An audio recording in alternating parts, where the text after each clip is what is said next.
مولاي صل وسلم دائما أبدا على حبيبك خير الخلق كلهم نبوي سيرت سيد الكونين والثقلين محمد په دې خبرونه کې به تاسو ته د رسول الله صلی الله علیه وسلم د ژوند حالات په تفصیل سره وړاندې شي.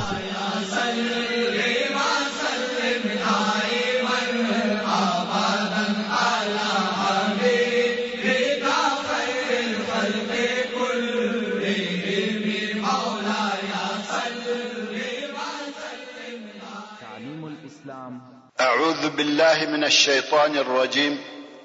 بسم الله الرحمن الرحيم. إن الحمد لله نحمده ونستعينه ونستغفره ونعوذ بالله من شرور أنفسنا وسيئات أعمالنا.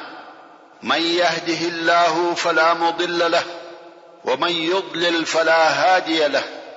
وأشهد أن لا إله إلا الله وحده لا شريك له وأشهد أن محمدا عبده ورسوله صلى الله عليه وآله وصحبه وسلم تسليما كثيرا. أما بعد، محترم ورونو، موږ د بدر د غزا هغه واقعات بیانول چې د قریشو لشکر د مکې مکرمې څخه رهیسو، کم وخت چې تر جحفې تیر سو د ابو سفیان د طرفه نوې خبر ورته راغلی چې ویل ستاسې د قافلې مالو او خلقو د خلاصون د پاره راوتلی واست او هغه الله خلاص کړه، بیرته وګرځي. اوس نو ابو سفیان قافله څنګه خلاص کړه؟ ابو سفیان د مکې مکرمې پر عمومي لار رهي و، مګر همیشه ویش او په احتیاط کې و. د معلوماتو د پاره مخته خلق لیږل او ده هم د هر چا څخه پوښتنه کول. اوس چې وبدر ته نږدې سو، دی تر قافلې د مخه سو تر څو چې هغه د بدر و اوبو ته ورغلی او د هغه نفر څخه چې د اوبو پر غاړه ناست و د لارې د احوال او د مدینې منورې د مسلمانانو د لشکر پوښتنه وکړه. هغه ویل ما داسې څوک او شی نه دی لیدلی چې ستا د پاره دې بد وبولم، مګر یو دوه سپاره مې ولیده چې دغه غونډۍ سره اوشان چوکړه او د اوبو څخه اوبه واخیسته او بیا ولاړه. ابو سفیان ژر د هغو د اوشانو د چوکېدو ځای ته ورغلی. هلته د اوشانو پوچې پرتې وې، پوچې یې ماتې کړې، په پوچو کې یې د خرما مندکې ولیدې. ویل والله دا د مدینې د خلقو واښه دي چې اوشانو ته ورکوي.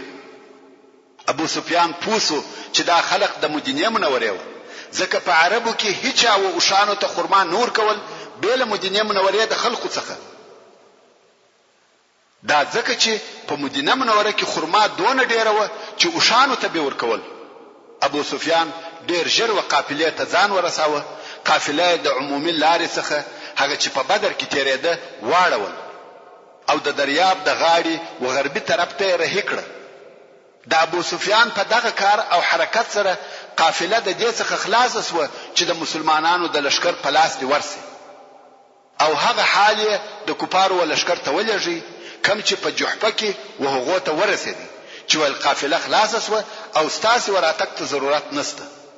اوس چې د کفارو و لشکر ته د قافلې د خلاصېدو خبر ورسېدي، لشکر د بیرته تلو اراده وکړه، مګر د قریشو سرکشه مشر ابو جهل په غرور او کبریا سره وویل والله موږ به تر هغو بیرته نسو ولاړ چې بدر ته ور نسو. درې ورځې هلته تیرې نکو، اوشان حلال نکو، کبابونه او شرابونه ونخورو، منځیانې غزلې راته ونه وایي. عرب دغه زموږ راوتل او هلته اوسېدل وانه وري. بیا به نو عرب همیشه زموږ څخه بیریږي او موږ به قوي بولي. د ابو جهل پر دغه خبرو سربېره اخنس ابن شریق و کفارو ته د بیرته تلو مشوره ورکړه، خو چا د خبره ونه منل.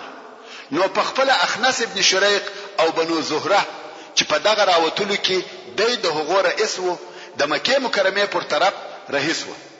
نو د بني زهره څخه چې د 300 نفرو په شاوخوا کې و یو نفر هم و بدر ته نه دی حاضر شوی او د بدر د جنگ تر نتیجې وروسته د بني زهره قبیله همیشه د اخنس دغه نظر او موقف ستایه او د همیش د پاره دی په دوی کې عظیم او د خبره منل کېده.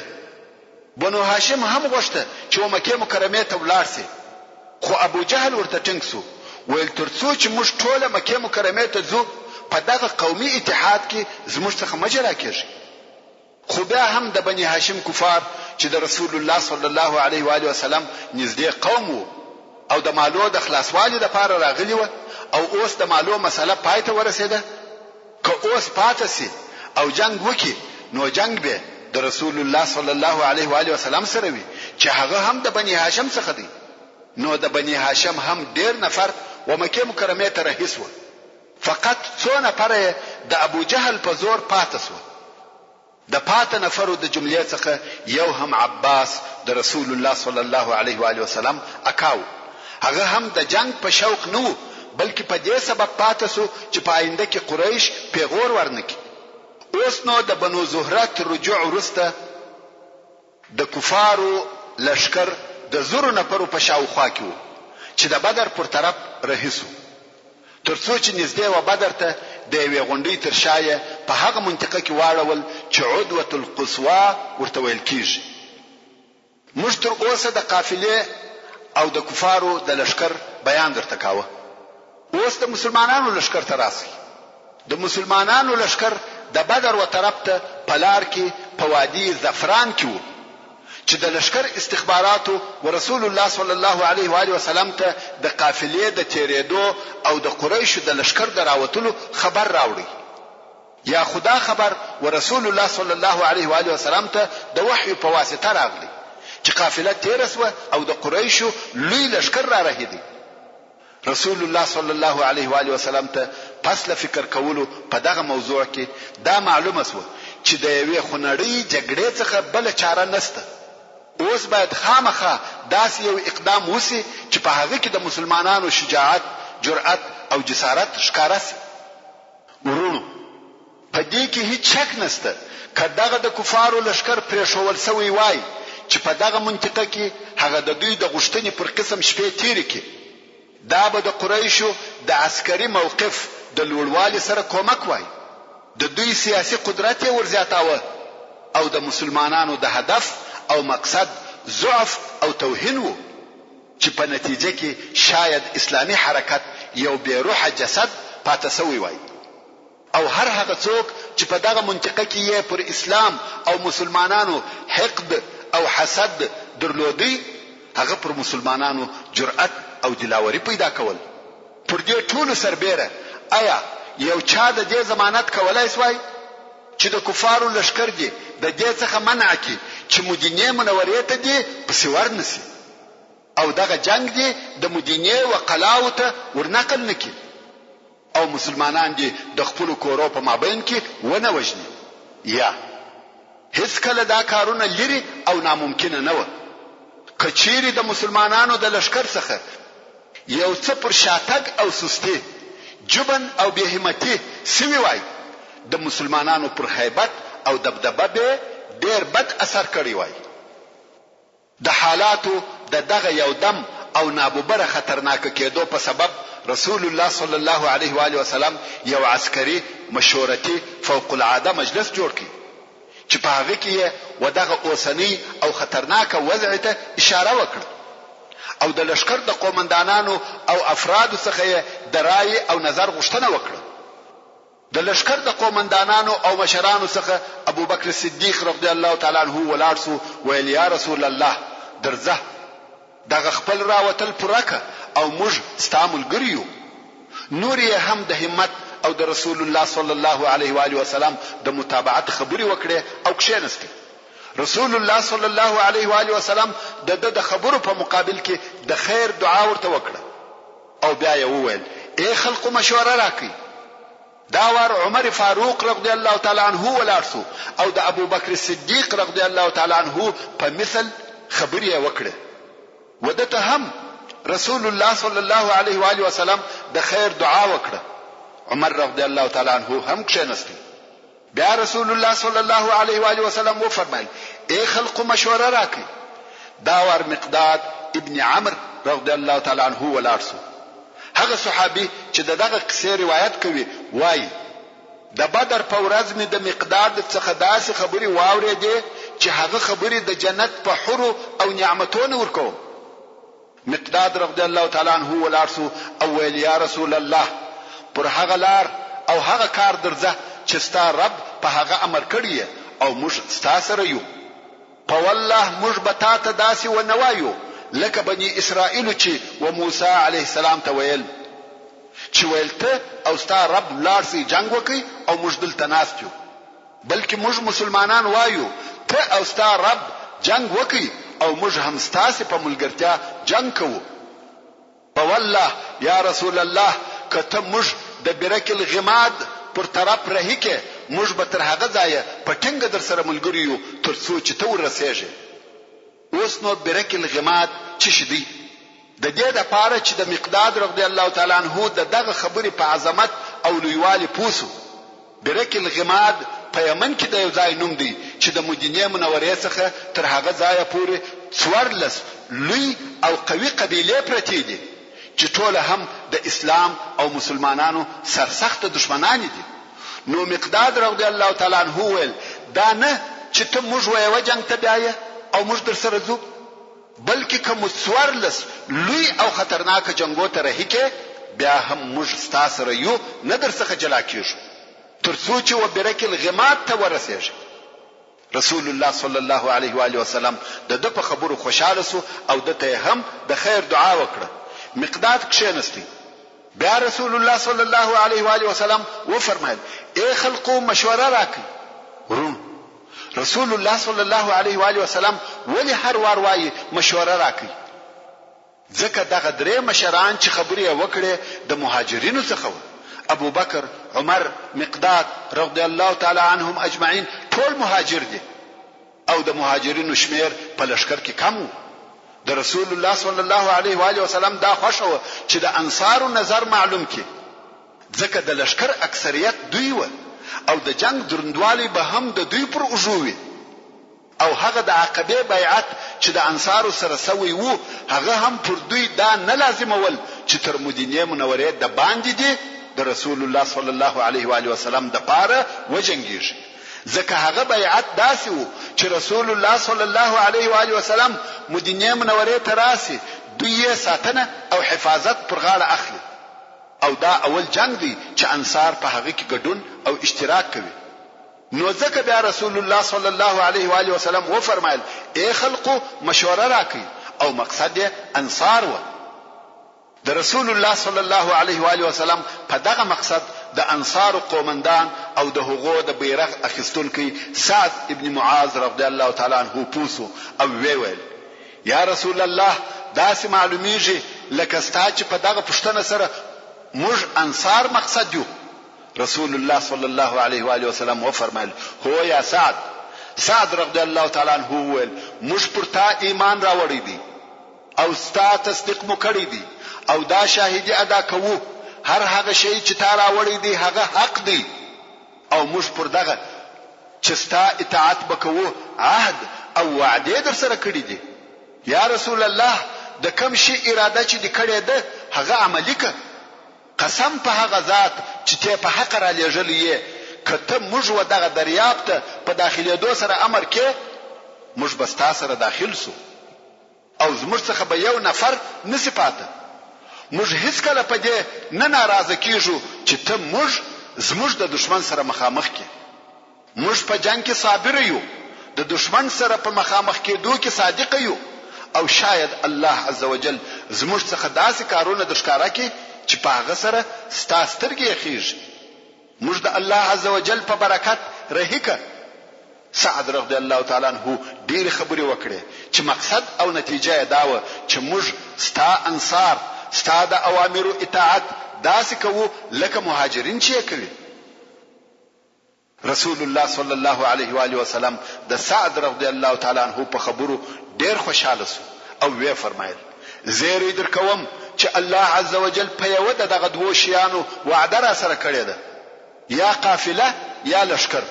یعنی مدینه منوره ته ناکامه نزو، یا به قافله واخلو یا به پر لشکر کامیاب سو. او په والله لکه چې دغه اوس د کفارو د مرګ وزایو ته ګورم، په دغه زیری مسلمانان هم خوشاله سو. ورونو دا خو په مشورتي مجلس کې د لشکر د قومندانانو خبرې وي، مګر په افرادو کې د ځینو خلقو زړونه په تشویش کې سو او دغه خنړی جګړې څخه وبېرېده، ځکه دوی د قافلې د پاره راوتلی و، نه د جنگ د پاره. دا هغه کسان دي چې الله عز وجل د سورة الانفال په 5 نمبر آیات کې د دوی په باره کې فرمایي کما اخرجك ربك من بيتك بالحق وان فريقا من المؤمنين لكارهون. یعنی بشکه چې تستا رب د خپل کور څخه په حق سره استلی وي او بشکه یو ډله د مؤمنانو د دغه جنگ څخه ناخوښه و. دغه آیات شریف ترجمه دوه اړخ لري. یو دا چې الله عز وجل وخپل رسول صلی الله علیه و آله وسلم ته فرمایي چې تستا رب و دغه قافله او جنگ ته د خپل کور څخه راوېسته. ځینې خلق دا فکر کوي چې رسول الله صلی الله علیه و آله وسلم په خپل اراده و دغه قافله او جنگ ته راووتی، مګر یا الله عز وجل ورويستي. ځکه په آیات شریف کې داسې ونه ویل سو چې خرجت من بیتک، ته د خپل کور ورووته، بلکې فرمایي اخرجک ربک من بیتک، یعنی ستا رب ستا د کور څخه ورويسته. دوهم دا چې د مسلمانانو د زړه حال رب عز وجل ښکارا کوي او فرمایي بشکه یو ډله د مؤمنانو د دغه جنگ څخه ناخوښه و، د هغو صرف قافله خوښه و نه جنگ. او بیا هم رب عز وجل د سورة الانفال په 9 نمبر آیات کې فرمایي وتودون ان غیر ذات الشوکه تكونوا لكم. او ستاسو خوښه و چې بشکه هغه به وسلې به زحمت به اغزوی ډله د ستاسو وي، یعنی قافله مو غوښته نه جنگ. ورونو دغه د ځینو مسلمانانو د زړه پټ حال نه په سیرت کې ستا او نه په قصه کې څوک بیانولای شي، ځکه دا پټ حال دی چاته نه دی معلوم، مګر دغه د زړه حال د زړه مالک په قران مجید کې ښکارا کوي. د سیرت په کتابو کې هیڅ نه دی راغلی چې د ځینو خلقو جنگ نه خوښ او د جنگ اراده نه درلوده، مګر انسان بشر او عاجز دی. خو بیا هم په انسانانو او مسلمانانو کې فرق موجود دی. هغه فرق دا دی هغه کسان او هغه مسلمانان چې مقصد یې یوازې قافله و نه جنگ، خو کوم وخت چې جنگ مخته راغلی د الله او رسول الله صلی الله علیه و آله وسلم اطاعت وکړي. دوی د مالو د ګټې په امید راوتلی و او اوس د مالو د ګټلو په عوض د سر بایلولو په میدان کې ودرېده. دوی ته معلومه سوه چې د قریشو لشکر د 1000 نفرو په شاوخوا کې دي او ټول هم پوره مسلح دي. 200 د آس پاره پکښې دي، اوښان یې د لشکر تر شمیر زیات دي، مالی قدرت یې هم ډیر زیات دی. بالمقابل مسلمانان 300 او 100 نفر دي. په ټول لشکر کې فقط 2 آس لري او نور ټول تقریبا پیاده او پر پښو دي او دوی د قافلې په امید راوتلی و. خو کوم وخت چې جنگ مخته راغلی د الله او رسول الله صلی الله علیه و آله وسلم اطاعت یې وکړي. په جنگ کې قائم او ثابت ودرېده، شاته نه ولاړ، د خپل خواهش او غوښتنو متابعت یې ونه کړ. هغه څوک چې د قافلې په تمع راوتلی وو کوم وخت چې جنگ شروع شو بلا تردد او تشویش په همت او مړانه په جنگ کې ودرېدی. نو ځکه الله جل جلاله نصر او بری ورکړي. هغه خلق یعنی اصحاب کرام ملائکه یا بل ډول انسانان نه و، هغه هم د دنیا تمع درلوده، دنیا یې خوښه و، مګر د الله جل جلاله او د رسول الله صلی الله علیه و آله وسلم د امر څخه سرکشي نه کول. نو ځکه د نصر او بری مستحق و. ان تنصروا الله ينصركم، کتاس د الله جل جلاله د دین نصرت وکي الله جل جلاله به ستاسو نصرت وکي. اوس نو رسول الله صلی الله علیه و آله وسلم د اسلامي لشکره سره د زعفران څخه د بدر و طرف ته ورهیسو او هلته یو بدر ته نږدې په عدوه الدنیا کې واړول. څرنګه چې کفار د مسلمانانو په ځای نه دي خبر او مسلمانان د کفارو په ځای نه دي خبر چې چیرې دي، که څه هم دوی ټول سره نږدې او په یوه منطقه کې دي خو یو په بل حال نه لري. بیا نو رسول الله صلی الله علیه و آله وسلم د یو معلوماتي او استکشافي عملیه د پاره د هغه چا په ملګرتیا رهیسو چې په غار او هجرت کې د لارې ملګری وو، یعنی د ابو بکر صدیق رضی الله تعالی عنہ سره راووتی غواړي چې د کفارو د لشکر معلومات وکړي. دوی په دغه منطقه کې د کفارو و لشکر ته نږدې ګرځیدل چې پر یو سپینږیري عرب پیښ شو. رسول الله صلی الله علیه و آله وسلم دغه سپینږیري څخه د قریشو او د محمد صلی الله علیه و آله وسلم او د هغه د اصحابو پوښتنه وکړه او په عین حال کې دغه دوه لشکرو پوښتنه هم ځنی وکړه چې چیرې بوي. سپینږیري ویل زه تر هغو حال نه درته وایم تر څو چې تاسو راته ونه وایاست چې تاسو د چا څخه یاست، یعنی څوک یاست. رسول الله صلی الله علیه و آله وسلم ورته وویل کته موږ خبر کو موږ به هم تا خبر کو.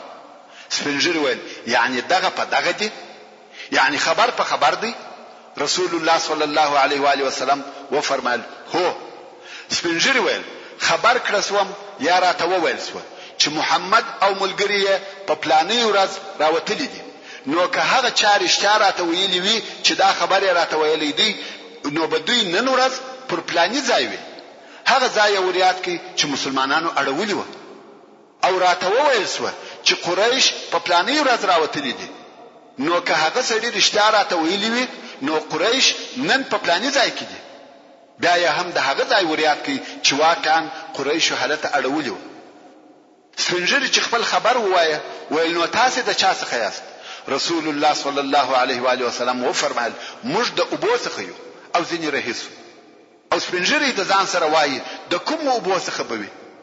آیا د فلانی ابو څخه که د فلانی ابو څخه؟ دغه منطقه د ابو نمونه د ځان سره یادوي. مګر د رسول الله صلی الله علیه و آله وسلم مقصد دا و چې موږ د ابو څخه پیدا سوي یو.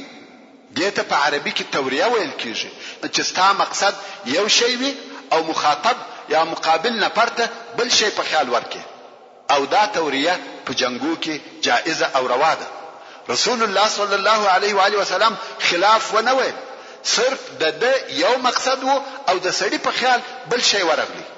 اوس نو رسول الله صلی الله علیه و آله وسلم پوسو چې کفار ډیر نږدې دي. خو دغه ورځ په ماښام کې رسول الله صلی الله علیه و آله وسلم یو استخباراتي ډله ولېږل چې د دشمن معلومات وکړي چې دغه ډله د مهاجرینو قومندانان علي ابن ابي طالب، زبير ابن العوام او سعد ابن ابي وقاص د خپل ملګرو سره و. دغه ډله د بدر و ابو ته ورغله. هلته دوه نفر ونیول چې د قریش و لشکر ته ابو وړلې. دغه دوه نفر یې ورسول الله صلی الله علیه و آله وسلم ته راوسته. په دغه وخت کې رسول الله صلی الله علیه و آله وسلم په منځه مشغول وو او اصحاب کرامو د دوی څخه تحقیقات شروع کړ. ویل تاسو څوک یاست؟ دوی ویل فلانی او فلانی. څو وظیفه لري؟ ویل موږ د قریشو د ابو مسؤل نفر یو، موږ یې راولېږلو چې دوی ته ابو وروړو. څوک در سره دي؟ ویل د مکې لشکر. مسلمانانو پر اواچول وهي او ورتوای یا تاسو د ابو سفیان د قافلې څخه یاست؟ دوی وایي والله موږ د قریشو د لشکر څخه یو، خو مسلمانان ورته ټینګ دي. وایي یا تاسو د ابو سفیان د قافلې څخه یاست او وهي. ترڅو چې هغه دوه نفر ودې ته مجبور اسوه ویل هو موږ د ابو سفیان د قافلې څخه یو او دوی پریښول. رسول الله صلی الله علیه و آله وسلم چې د لمانځه څخه فارغ سو نو یې مسلمانانو ته د ملامتیا پر قسم وویل سبحان الله چې رښتیا یې درته ویل وهلمو چې درواغ یې درته وویل پریمو شول. دا نو رسول الله صلی الله علیه و آله وسلم د مریانو څخه پوښتنه وکړه چې د قریش حال راته ووایست. دوی ویل قریش د دغه غونډې تر شا په عدوه القصوا کې دي. رسول الله صلی الله علیه و آله وسلم ویل دوی څو نفره دي؟ مریان وویل ډیر دي. ویل عدد یا شمیر یې څو دی؟ ویل حساب یې نه دی را معلوم. رسول الله صلی الله علیه و آله وسلم ویل د ورځې څو اوښان حلالوي؟ ویل یوه ورځ نه او بل ورځ لس. رسول الله صلی الله علیه و آله وسلم ویل قریش د 900 او زرو په مابین کې دي. رسول الله صلی الله علیه و آله وسلم پوښتنه وکړه چې د قریشو د اشرافو څخه څوک ورسره دي؟ ویل عتبه او شیبه چورونه او د ربيعه زامن و. ابو البختري ابن هشام، حکیم ابن حزام، نوفل ابن خویلد، حارث ابن عامر، تعیمه ابن عدی، نضر ابن الحارث، زمعه ابن الاسود، ابو جهل ابن هشام، امیه ابن خلف او نور هم د قریش مشران وریاد کړه. رسول الله صلی الله علیه و آله وسلم وخپل اصحاب ته مخ ور واړاوه. ویل مکه د خپل انې ټوټې درته راغورځولې دي. خیر، په دغه شپه چې مسلمانان په عدوه الدنیا کې دي د الله جل جلاله په امر ځینې کارونه وسو چې مسلمانانو ته یو څه اسانتیاوي جوړ کړي چې یو د هغو کارو څخه الله جل جلاله باران و اوراوه. مسلمانانو خو اوبه نه درلودې او اوبو ته ضرورت درلودي، نو الله عز وجل دونه باران پر و اوراوه چې د دوی د اوبو ضرورت یې ورپوره کړ. نور تکلیف او ضرر یې نور ورساوه. ځکه د مسلمانانو په منطقه کې لږ باران و اورېدی چې ریګن مځکه په سخته او کلکه سوه او تک پر آسانه سو.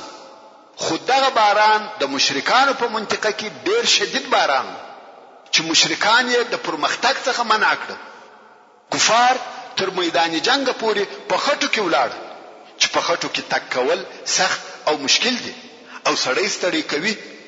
نو کفار د جنگ و منطقه ته ستړي او هلاک ورسېده او د مسلمانانو په منطقه کې نرم او نمنمک باران وو. د دوی د اوبو ضرورت یې ورپوره کړ. ځکه یې ورته کلکه کړه چې د دوی تک پر آسانه سو او په دغه شپه پر مسلمانانو خوب غالب سو.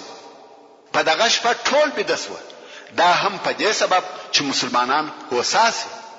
یو د اصحاب کرامو څخه وایي چې زه په دغه شپه پیردار وم، خو خوب دونه را باندې غالب سو چې بیده بسوم او توره به مې د لاس څخه ولوېده. او دغه کیفیت چې توره به مې د لاس څخه ولوېده اوه واره راته پېښ سو. نو ټول مسلمانان بیده سوه، حتی پیردار یې هم بیده سو.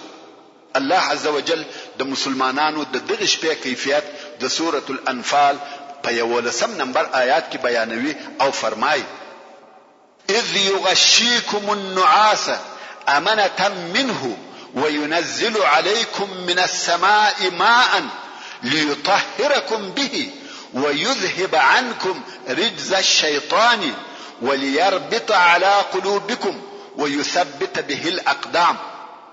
یعنی هغه وخت در پیاد کی چې الله جل جلاله پر تاسو د خوب حالت راوستي. نعاس چې موږ په پښتو کې پریشانی ورته وایو، دا د الله جل جلاله د طرفه ستاسو د امن او تسکین د پاره و. او الله جل جلاله د اسمانه او بدر باندې نازل کړي چې په دغه ابو مو پاکي او ستاسو څخه د شیطان نجاست لري کی او ستاسو په زړه کې قوت درواچوي او په هغه ابو سره ستاسو قدمونه ټینګي، لکه څنګه چې د مخه مدرته ویل چې مځکه شګلنه او ریګنه و، تک پر سخت او مشکل وو، خو په دغه باران ټینګه او مضبوطه سو. د مسلمانانو ټول کارونه په الهي کومک سره برابرېده چې په دغه جنگ او معرکه کې کامیاب شي. ځکه دا د کفر او اسلام، حق او باطل په مابین کې اول جنگ او معرکه و.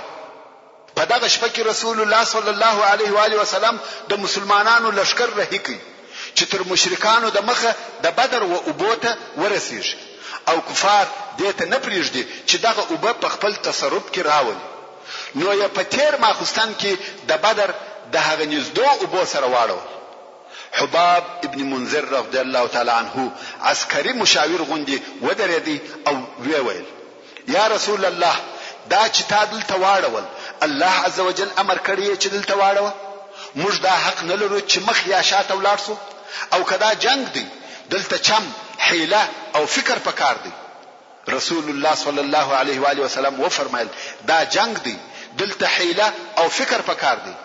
حباب رضی الله تعالی عنہ وویل نو دا ځای د اړولو دپاره مناسب نه دی. موږ باید د هغه څا سره واړوو چې هغه و قریشو ته نږدې دی او د شاوخوا نور څاهان باید ټوله پټ کړو چې په دې منطقه کې بل څه نشي پاته. نو موږ به اوبه لرو او کفار به اوبه نه لري. رسول الله صلی الله علیه و آله وسلم وفرمایل دا ښه فکر دی او فورا مسلمانان د رسول الله صلی الله علیه و آله وسلم په امر سره د دغه ځای څخه بار شو. څو هغه اوبو ته ورسېده چې و دشمن ته نږدې وي. نیمه شپه وه چې دلته یې واړول. کم څاهان چې شاوخوا په دغه منطقه کې وه هغه یې ټوله پټ کړه بې له دغه د دوی د څا څخه. بیا نو رسول الله صلی الله علیه و آله وسلم وفرمایل چې دغه څا سره د اوبو یو حوض جوړ کړي او د اوبو یې ډک کړي ځکه د جنگ په وخت کې د اوبو راکشل سخت او مشکل کار دی او وخت غواړي. نو یې نږدې و دغه څا ته حوض جوړ کړي او د څا څخه اوبه راکاشي حوض په ډکوي تر څو چې حوض یې د اوبو ډک کړي. پس له هغه څخه چې مسلمانانو د اوبو سره واړول سعد ابن معاذ رضی الله تعالی عنہ و رسول الله صلی الله علیه و آله وسلم ته یو پیشنهاد وړاندې کړي چې مسلمانان به د رسول الله صلی الله علیه و آله وسلم د قیادت لپاره یو داسې ځای جوړ کړي چې په هغه کې د مسلمانانو د شکست فکر سوی وي. نو ویل یا رسول الله حالات خو دغه دي چې ته وینې یعنی دغه دی اوس د جنگ سره مخامخ یو او زموږ مسلمانانو رونه په مدینه منوره کې په دې سبب نه دي پاتې شوي چې ستا د امر څخه مخالفت کړی وي. هغه دا فکر کاوه چې ته قافلې ته وروځې. دا یې په فکر کې نه و چې جنگ دې پیښ شي. قسم په الله که دوی په دې خبر وای چې ته د جنگ سره مخامخ کېږې دوی به نه وای پاتې شوي. نو اوس که ستا خوښه وي آیا ستا دپاره یوه منا چې په عربي کې عریش ورته وایي نو که جوړه چې ته په هغه کې یې او د سپرېدو دپاره به هم اوښه درته ودرو او بیا به موږ د دشمن سره مخامخ سو.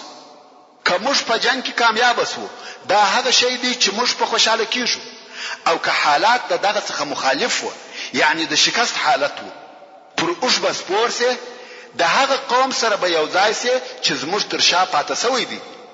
هلته داسې قوم پاته دی چې موږ تر هغو ستا سره په محبت کې نه زیات او که هغه پوهېدلی چې ته جنگ ته وځې هیڅ کله به نه وای پاته سوي.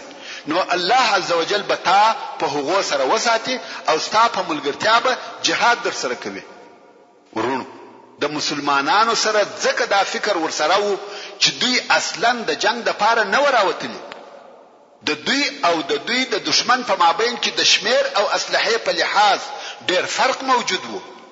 رسول الله صلی الله علیه و آله وسلم وسعد ابن معاذ رضی الله تعالی عنہ ته د خیر دعا وکړه او بیا نو مسلمانانو پر یو لوړه غونډۍ چې د میدان جنگ په شمال شرقي طرف کې و او د جنگ میدان تر لاندې و د رسول الله صلی الله علیه و آله وسلم د پاره عریش جوړ کړ او د انصارو د ځوانانو څخه یو ډله د سعد ابن معاذ رضی الله تعالی عنہ په قومندانۍ د رسول الله صلی الله علیه و آله وسلم د قیادت د مرکز پر شاوخوا د ساتنې لپاره ودرېده.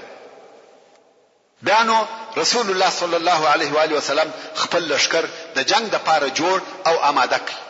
بیرغونه یې تقسیم کړ او هغه میدان ته ورغلی چې هلته به سبا جنگ کیږي او هلته په خپل لاس سره وزنو ځایو ته اشاره کول او ویل به ان شاء الله سبا د فلانی د وجلو ځای دغه دی او د فلانی د وجلو ځای دغه دی.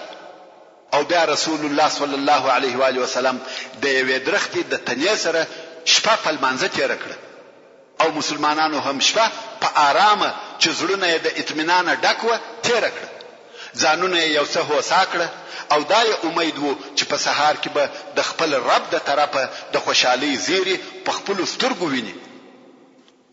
دغه شپه د جمعې شپه او د هجرت د 2 کال د روژې د میاشتې 18 شپه وه. مګر قریشو دغه شپه په عدوة القصوى په هغه خپل ځای کې تېره کړه. اوس چې سهار سو د قریشو جنگي ډلې یا ټولۍ یوه په بله پسې بدر ته راغلې. ویلې ده چې اوبه نسته نو یو څو نفره یې د رسول الله صلی الله علیه و آله وسلم وحوسته د اوبو چښلو دپاره راغله. رسول الله صلی الله علیه و آله وسلم وفرمایل پرېږدئ چې اوبه وچښي. هر چا چې دغه حوض څخه په دغه ورځ اوبه وچښلې هغه ټوله په دغه ورځ په جنګ کې ووژل شو. بې له حکیم ابن حزام څخه هغه نه ووژل شو او په وروسته کې بیا ایمان راوړی او ښه صادقه مسلمان شو. کوم وخت چې به دغه حکیم ابن حزام غوښته چې شدید قسم یاد کړي نو بیا ویل قسم مې دې په هغه ذات وي چې زه د بدر په ورځ د مرګ څخه خلاص کړم. کوم وخت چې قریش سره ځای پر ځای سوه نو یې عمیر ابن وهب ولېږي چې ولاړ شه د مدینې منورې د لښکر معلومات وکړه چې څو نفره به وي. عمیر هم پر آس پور سو شاوخوا په منطقه کې وګرځېدی او بیرته لښکر ته راغلی. ویل د مدینې لښکر زیات او کم پکښې 300 نفره دي مګر تاسو ما پرېږدئ چې زه نور هم وګورم چې ځینې خو بیا کمین نه وي نیولی یا خو بیا د کومک دپاره څو نفره نه وي پټ کړي. بیا پر آس پور سو او د بدر په وادي کې تر ډېره لرې ولاړی خو شی یې نه ولیدی. بیرته قریشو ته راغلی او ورته ویل شی مې نه ولیدی مګر یا معشر القریش دوی داسې قوم دی چې نه اسلحه ورسره شته او نه د خلاصېدو ځای لري بیله د دوی د تورو څخه. نو والله زه نه وینم چې د دوی څخه دی یو نفر ووژل سي تر څو چې ستاسو څخه یو نفر ونه وژل سي. نو که په تاسو کې د دوی په شمیر خلق ووژل سي بیا نو ژوند څه خوند لري. ښه فکر وکړئ ورونو. د عمیر ابن وهب د خبرو مقصد دا دی چې د مسلمانانو سره بیله تورو نور اسلحه نشته او جنگ هم پر دشت او میدان دی د تیښتې ځای هم نه لري. نو معلومه خبره ده چې لاس په لاس په جنگ در سره کوي او په داسې جنگ کې چې لاس په لاس وي تاسو تر هغو د دوی څخه یو نفر نسی وژلی چې په تاسو کې هم یو نفر ونه وژني. نو که په تاسو کې 2 نفر ووژل سي لکه د دوی شمیر بیا نو ستاسو دپاره په ژوند کې څه خوند او مزه پاته کیږي. چې د عمر د خبرو مقصد داسو چې جنگ پرېږدي او درځي. دلته نو د ابو جهل پر ضد یو بل معارضه هم راپورته سوه چې غوښته د مکې لښکر بیل جنگ بیرته مکې ته ولاړ سي. هغه دا چې حکیم ابن حزام و عتبه ابن ربيعه ته ورغلی او ویل یا ابو الولید ته د قریشو مشر او سردار یې په دوی کې ستا امر چلیږي. آیا د داسې خیر اراده لري چې په هغه سره به همیشه په ښه نامه یادېږي؟ عتبه ویل هغه خیر چی شي دی یا حکیم؟ حکیم ویل خلق پر چی شي او د څه دپاره وژنو؟ موږ د خپلې قافلې د خلاصېدو دپاره راغلي وو او هغه خلاصه سوه. نو اوس خلق و مکې ته په رجوع سره امر که او د عمرو ابن الحضرمي دیت پر خپله غاړه واخله. عمرو ابن الحضرمي هغه سړی وو چې په سریة النخله کې د مسلمانانو د طرفه ووژل سو. نو ویل د هغه دیت ته ورکه او خلق د جنگ څخه خلاص که. عتبه ویل دا کار مې وکړي. زه د هغه د دیت او هغه مالو ضامن یم چې ځینې اخیستل سوي دي. او بیا یو حکیم ته ویل ته و ابن حنظلیه ته ورسه. حنظلیه د ابو جهل مور وه، یعنی ته و ابو جهل ته ورسه ځکه زه پوهېږم چې بل څوک خلق و جنگ ته نه مجبوره کوي بېله ده څخه. حکیم د ابو جهل پر طرف ورهیسو او عتبه ابن ربيعه په خلقو کې ودرېدی. ویل یا معشر القریش په والله که تاسې د محمد صلی الله علیه و آله وسلم او د هغه د ملګرو سره په جنگ کې مخامخ سئ څوک وژنئ؟ ورور یا پلار یا د اکا زامن او خپل قوم وژنئ او چې دوی مړه کو دا نو څه پیښیږي؟ هغه دا پیښیږي کوم وخت چې مکې مکرمې ته ولاړ سو بیا به هر یو د ورور و قاتل د پلار و قاتل یا د اکا د زوی و قاتل ته ګوري. د مثال پر ډول که زه د مسلمانانو څخه هر څوک مړ کم هغه ستا یا د بل چا ورور یا پلار یا اکا یا د اکا زوی یا ماما دی او سبب په مکه کې ماته د خپل پلار یا ورور یا اکا د قاتل په سترګه ګوري او یو د بل څخه به مبد راځي. نو مکې ته درځي محمد صلی الله علیه و آله وسلم او نور عرب سره پرېږدي که هغه ووژي دا هغه شی دی چې تاسو یې غواړئ. حکیم ابن حزام چې ابو جهل ته ورغلی هغه خپل زغره تیاروله حکیم ورته وویل یا ابا الحکم زه و تا ته عتبه دغه مسئلې دپاره رالیږلی یم. ابو جهل ملعون بیرته رجوع نه غواړي نو ویل په والله بیرته به نسو ولاړ تر څو چې الله زموږ او محمد صلی الله علیه و آله وسلم په مابین کې فیصله نه وي کړې. او عتبه په دې سبب تګ غواړي چې په مسلمانانو کې د ده زوی دی. مقصد حذیفه ابن عتبه او هغه په خاله مسلمان سوی وو او هجرت یې کړی وو. ورون د مکه د سردارانو د هر یو کوشش دادی چې د ټوله مکه مکرمه عمومي مشر سي. ځکه مکه مکرمه یو عمومي مشر نه درلودي. هو د قریشو مشران هر یو د هغه خپل قوم مشر دي خو یو عمومي مشر نسته. نو اوس د مشرتوب د پاره موقع برابر ده او هر یو کوشش کوي چې ځان تر نورو مشر او لوی ښکارا کړي. او ابو جهل د مشرتوب د پاره موقع پیدا کړ ځکه خلق د جنگ یا تګ د پاره قطعي نظر نه لري، په شک او تردد کې دي. او ابو جهل وبېرېدی چې د تګ یا بیرته رجوع طرف غالب نشي. نو یې ډېر ژر عامر ابن الحزرمي راوغوښتي. عامر ابن الحزرمي هغه څوک دی چې ورور یې د مسلمانانو د طرفه پر رجب کې ووجل سو.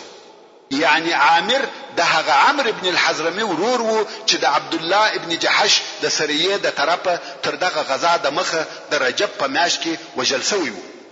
او اول هغه سړی وو چې د مسلمانانو د طرفه وجل سوی وو. قصه یې مخکې بیان شوې ده. یعنی د هغه مقتول ورور یې راوغوښتي او ورته ویل یا عامر عتبه چې ستا حلیف هم دی غواړي چې خلق بیرته مکې ته بوزي او ستا د ورور کسات او بدله پریږدي. او ته اوس په خپل سترګو وینې چې موږ ستا د ورور بدله اخیستلای سو. نو ولاړ د خپل ورور د بدله اخیستلو بیان وکړه. عامر هم واقعا خپسو چې زما د ورور انتقام ولې پرېښول کیږي. نو د لشکر په مابین کې کښېنستی خاورې پر سر بادوي او په زوره چغې وهي وا عمرا ځکه د ورور نوم یې عمرو. او ویل زما د ورور انتقام پرېږدئ او تاسې ځئ. په والله که ستاسې څخه د یو چا زوی وای انتقام او بدله به مو نه وای پرې ایښی. په قریشو کې هم هغه قومي عصبیت راپورته سو او هغه خپل د شر پر اراده ټینګ سو. او په دغه ډول سره هغه د عتبه رایه باطله سو. د ابو جهل طغیان او سرکشي د عتبه پر حکمت غالب سو. کم وخت چې مشرکان د عدوه القصوى څخه رابار سو او تر غونډۍ راواوښته او دوه لشکرو سره ولیده، رسول الله صلی الله علیه و آله وسلم وفرمایل الهی دغه قریش دي په خپل فخر او غرور سره راغله، ستا دشمنی کوي او ستا د رسول تکذیب کوي. الهی ستا هغه نصر غواړم چې وعده دې را سره کړې ده. او بیا چې رسول الله صلی الله علیه و آله وسلم عتبه ابن ربيعه په قریشو کې ولیدي چې پر سره اوس سپور وو، وی فرمایل کله قوم په یو نفر کې خیر وي هغه به دغه سره اوس په خاوند کې وي. کله د خبره منلې وای سم لارې وشول. اوس نو دواړه لشکره د عدوه الدنیا او عدوه القصوى په مابین کې په بدر کې مخ په مخ سره ودرېده. رسول الله صلی الله علیه و آله وسلم د مسلمانانو د صفو په سمولو او ترتیبولو مشغول سو. رسول الله صلی الله علیه و آله وسلم امر وکړي چې لشکر د ټوله یو قطار او یو صف ودرېږي. لشکر یې د پخوانیو جنگو پر طریقه چې لشکر به پر 5 حصو ویشل کېدی نه کی جوړ. ورونو تر دې د مخه چې به همیشه جنگونه کېده لشکر به پر 5 حصو ویشل کېدی: مقدمه، مؤخره، قلب، میمنه، میسره. مگر رسول الله صلی الله علیه و آله وسلم داسې ونه کړ، بلکې د ټول لشکر څخه یو قطار جوړ کړ. په دغه وخت کې چې رسول الله صلی الله علیه و آله وسلم د لشکر صف برابروي یو عجب واقعه پیښ شوه. هغه دا چې د رسول الله صلی الله علیه و آله وسلم په لاس کې یو لښته و او صف یې ترتیباوه. په صف کې پر یو سړی راغلی چې نوم یې سواد وو او تر صف د باندې ولاړ. رسول الله صلی الله علیه و آله وسلم ورته وویل سم ودرېږه یا سواد، او تر دې تیر شو. د هاخوا چې پر راغلی بیا هم سړی تر صف یو څه د باندې وو.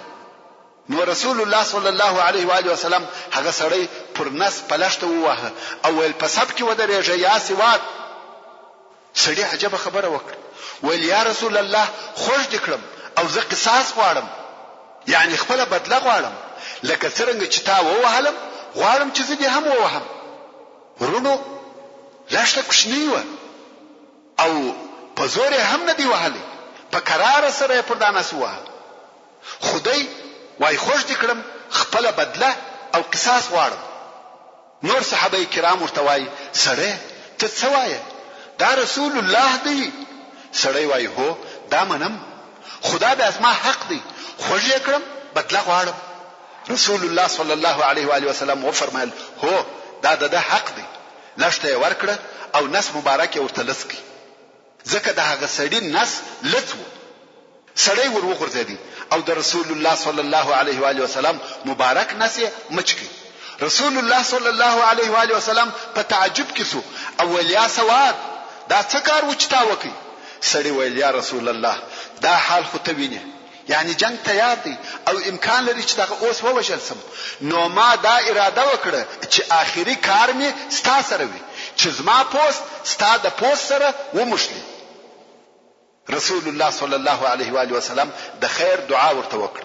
ورونو د رسول الله صلی الله علیه و آله وسلم سره د اصحاب کرامو حب او اخلاص دغه څه و. خیر کوم وخت چې د لشکر صفونه جوړ شو، رسول الله صلی الله علیه و آله وسلم خپل اوامر ولشکر ته بیان کړ. ول جنگ به تر هغو نشروع کوي چې زما آخري امرونه درته رانسي. او بیا مسلمانانو ته د جنگ په باره کې یو خاصه لارښوونه وکړه او وی فرمایل کوم وخت چې مو کفار په غشي ولي، فقط خپل ځانونه په زغرو د غشو څخه ساتي او خپل غشي وساتي او حمله مه پر کوي تر څو چې نږدې نه وي درته راغلي.